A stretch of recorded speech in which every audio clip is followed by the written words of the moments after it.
तो आज हम समझेंगे, ठीक है, कि क्वेश्चंस कैसे करें और इसका साथ ही साथ जवाब हम कैसे दें, ठीक है। अब देखो इंग्लिश में क्या है कि when we start speaking we have some conversation and we need to ask questions and we need to answer the question. दोनों चीज होगा, हमें क्वेश्चंस भी करना है और हमें आंसर भी देना है। तो हमें जनरली आंसर देने में तकलीफ होगा। अभी अगर मैं आपसे पूछूंगा तो सबसे पहले मैंने आपको स्ट्रक्चर समझाया कि 3 तरीके का, क्योंकि हमने इज एम आर और वाज वर दोनों को लिया, ठीक है। तो 2 तरह के क्वेश्चन हमारे पास है। एक है सिंपल यस नो क्वेश्चन, उसका जवाब आप सिंपली क्या देते हैं, यस या नो में देते हैं। तो यस नो क्वेश्चन कैसे बनेगा, आपको सब्जेक्ट से पहले क्या लगाना होगा, इज एम आर, ठीक है। और अगर हम वाज वर की बात करेंगे तो सब्जेक्ट से पहले हमको क्या लगाना पड़ेगा, वाज वर। ये यस नो क्वेश्चन होता है और इसके हिंदी में आपको क्या लगा मिलेगा, क्या। और ध्यान रखेंगे कि इस क्या को आप व्हाट नहीं कहते हैं, ठीक है। इस बात का ध्यान रखेंगे कि नहीं कि हमको पता है सर व्हाट मींस क्या, लेकिन इस वाले क्या का व्हाट नहीं होता है, इस बात का ध्यान रखिएगा। सिंपली सब्जेक्ट से पहले वाज वर लगा दीजिए, इसका मतलब क्या हो गया, ठीक है। सब्जेक्ट से पहले इज एम आर लगा दीजिए, इसका मतलब क्या हो गया, ठीक है।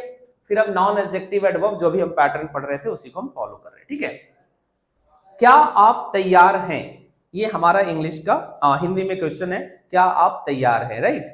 अब इसको हम बनाने के लिए क्या करेंगे कि सबसे पहले हमको सब्जेक्ट देखना पड़ेगा। सब्जेक्ट क्या है, यू। अब यू के साथ क्या लगाएंगे आप, आर। तो आर आप पहले लगाइएगा, फिर आएगा यू, और फिर हमारा जो एडजेक्टिव वाला पॉइंट है वो है तैयार। तो आपने लिख दिया आर यू रेडी। अब ध्यान से समझिएगा जरा, ये तो हो गया हमारा क्वेश्चन। अब इसका हमें जवाब भी देना है। आर यू रेडी, क्या जवाब दोगे आप, पूरा सवाल बताओ, पूरा जवाब क्या होगा। नो, आर यू रेडी तो क्वेश्चन हो गया, जवाब क्या होगा इसका। तो देखो अभी हमने बोला ना बेटा, इसको यस नो क्वेश्चन कहते हैं। क्या कहते हैं, यस नो क्वेश्चन। तो हम इसका 2 तरह का जवाब दे सकते हैं। एक है हमारा यस आई, क्योंकि यू किस में चेंज हो जाएगा, आई में। तो यस आई एम, पूरा लिखने की जरूरत नहीं है, आपको जिस वर्ब से शुरू हुआ है उसी वर्ब पे खत्म करना है। क्योंकि हमारा इज एम आर का पैटर्न चल रहा है, तो आई के साथ हम आर नहीं लगाते, आई के साथ हम क्या लगाते हैं, एम। तो हमारा हो गया कि अगर हमसे पूछा जाए आर यू रेडी, तो हम इसका जवाब देंगे यस वाले में, यस आई एम। रेडी दोबारा बोलने की आपको जरूरत नहीं है, यस आई एम। जब नो बोलेंगे तो हम बोलेंगे no I am not, no I am not. आपको नहीं लिखना कि sir no I am not ready, नहीं sir, no I am not. Clear है। क्या वह पार्क में है, तो वह के लिए हम क्या लगाएंगे, इज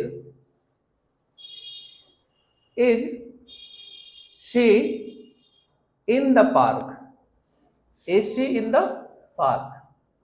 अब ध्यान से समझिएगा कि ये आपसे क्वेश्चन नहीं किया जा रहा है, सिंपली पूछ रहे हैं कि क्या वह पार्क में है। तो इसका जवाब में हम आई में चेंज नहीं करेंगे। यू है जो आई में आपका चेंज हो जाता है, यू किस में चेंज हो जाता है, आई में। लेकिन जब हमारा सब्जेक्ट शी होगा, जिससे हम क्वेश्चन कर रहे हैं, जिसके लिए क्वेश्चन कर रहे हैं, ये चेंज नहीं होगा। अब इसका जब आप आंसर करिएगा तो हम लिखेंगे यस शी इज, और no she is not. Short में बोलना चाहे तो इसको कॉन्ट्रैक्ट कर सकते हैं, शी इजंट। Point clear. चलिए, क्या तुम उदास हो, are you sad. No, reply करेंगे इसका, कैसे करेंगे reply, are you sad, no I am not, yes I am. Point clear है यहां तक। चलिए आगे बढ़ते हैं। अब आते हैं WH interrogative, here we ask the reason. ध्यान रखेंगे, एक बार इधर देख लीजिएगा पहले आप लोग। Why for reason, why we use why, reason, हम उनसे रीजन जानना चाहते, क्या कारण है। When it will give us time, क्या देगा हमें, ये टाइम के बारे में पूछेगा। Where, ये हमारा पोजीशन या स्थान के बारे में पूछेगा, प्लेस के बारे में पूछेगा। How, ये आपको मैनर के बारे में पूछेगा, कैसे। चलिए हम एक बार बना करके देखते हैं, और फिर क्या करना है, इज एम आर लगानी है, फिर सब्जेक्ट आएगा, फिर नॉन, वो पूरा रहेगा non adjective adverb by the way, ठीक है। चलिए, क्या वह क्यों उदास है, वह क्यों उदास है। अब क्यों के लिए हम क्या लगाएंगे, वाई। फिर हम सब्जेक्ट हमारा वह है, तो वह के लिए हमको इनमें से चूज करना होगा, तो हम चूज करेंगे एज। शी या ही जो भी लिख लीजिए, व्हाई इज शी सैड।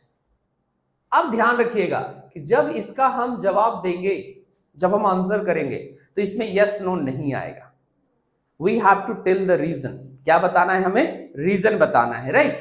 तो हम बोलेंगे complete like she is sad because, बोलते समय हमें पूरा रिपीट करने की इसको जरूरत नहीं होगी, but since we are learning तो हम इसको कहेंगे कि पूरा हम बोलते हैं इसको, ठीक है।